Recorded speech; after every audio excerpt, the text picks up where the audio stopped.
Welcome to This Explainer. Today we're diving into a literal masterpiece. We are looking at a poem that completely shattered the landscape of English poetry back in 1915. Of course, I'm talking about T.S. Eliot's The Love Song of J. Alfred Prufrock. But hey, just imagine this for a second. What if you had a love song featuring a singer who never actually confesses his love? A song that takes you on a journey where the guy literally never even leaves his own head. This iconic poem promises grand romance right there in the title, but, well, it brilliantly delivers a nervous breakdown instead. Our main character can't even work up the courage to eat a piece of fruit, let alone declare his love to anyone. Section 1. The Birth of Modernism, Breaking the Mold. So, to really get Prufrock, we kinda have to look at the world he was born into. When this poem hit the scene in 1915, poetry was, to be honest, utterly stuck in the past. It was still super heavily influenced by the Romantics and Victorians, writers who absolutely loved focusing on pretty sunsets and heroic deeds. But Eliot, writing this in his early 20s, he was about to absolutely tear that tradition apart. He basically caused a violent shift in the literary world. Think about the old Victorian traditions of moral certainty and the beauty of nature. Eliot takes that and tosses it out the window, introducing a gritty, anxious reality instead. A world filled with sawdust restaurants and isolating fog. And that massive shift, it actually became the blueprint for the entire modernist movement. So, you might be wondering, what exactly caused this shift? Well, a few distinct historical forces forged modernism. First off, you had the explosive growth of industrial cities, which kind of dissolved those tight-knit communities and created huge, anonymous crowds. And at the exact same time, you had the birth of modern psychology. Freud and others were revealing the mind not as this perfectly logical place, but as a chaotic, totally fear-driven machine. Add in a widespread loss of faith in a stable moral order, and boom, you've got modernism. Moving on to Section 2, a trap for the reader, the title and epigraph. Getting right into the poem itself, Eliot immediately plays a trick on us. Just look at the title. There is a stark, almost hilarious gap between the romantic promise of a love song and the incredibly stiff, formal reality of the name J. Alfred Prufrock. I mean, it sounds like a name you'd find in a dusty corporate ledger, right? Definitely not a passionate lover. It perfectly sets us up for an entirely internal, silent monologue where, spoiler alert, no love is ever actually declared. Then Eliot opens with an epigraph from Dante's Inferno. It features a damned soul confessing his sins from hell.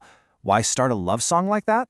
Well, because Prufrock is really only confessing his deepest, darkest fears to us, because he falsely assumes we're safe. He thinks we'll never expose him to the living world. Basically, he's making us his silent, secret confessors. Section 3. Inside an Anxious Mind, the Circular Journey.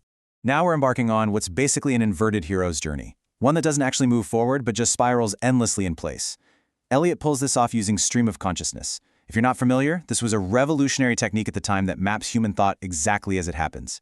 The irregular, free verse and sudden scene shifts, they completely mimic a paralyzed, anxious brain jumping from fear to memory and back again, with zero neat grammatical order. And because of that style, Prufrock's narrative never actually gets from point A to point B. He's trapped in a loop.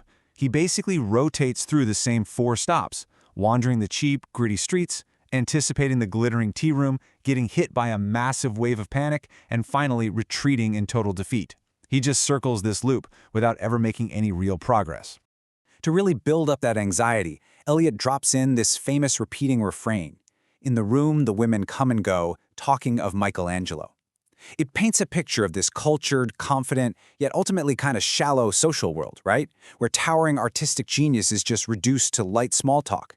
And this is the exact world Prufrock feels totally alienated from.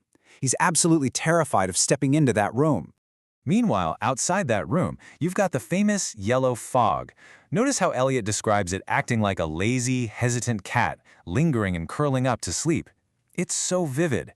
But it's not just weather, it's a mirror.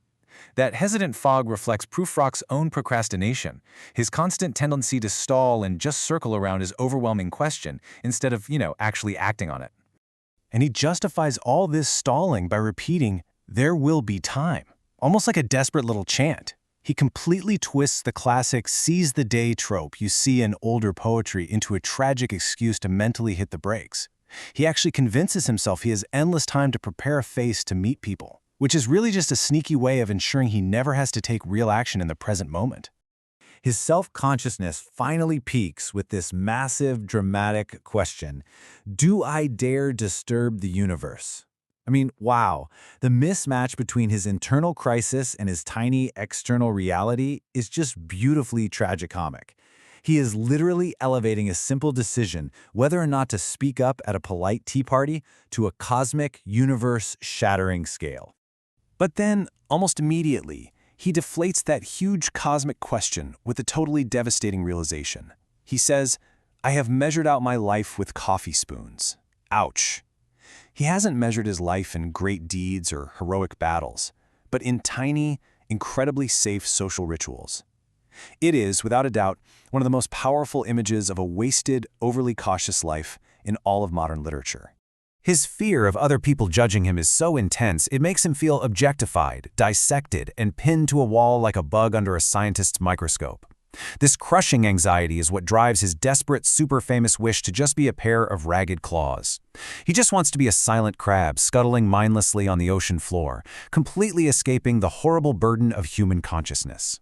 At one point, he briefly imagines himself as grand biblical figures, like John the Baptist or Lazarus returning from the dead. But then, he completely dismisses it.